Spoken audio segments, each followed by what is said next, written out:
सर्वात आधी बोलूया इक्विटी फंड्स बद्दल. यामध्ये डायरेक्ट इन्व्हेस्टमेंट केली जाते शेअर मार्केट्समध्ये आणि त्यामुळे यामध्ये रिस्कही जास्त असते, परंतु रिटर्न सुद्धा जास्त असतात.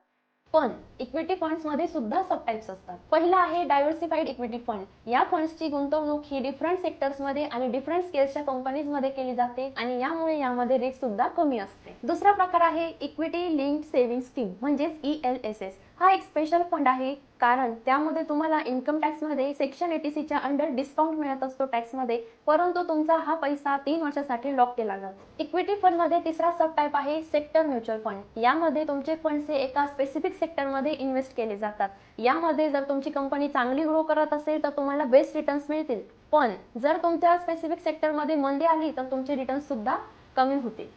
आणि चौथा टाइप आहे इंडेक्स फंड.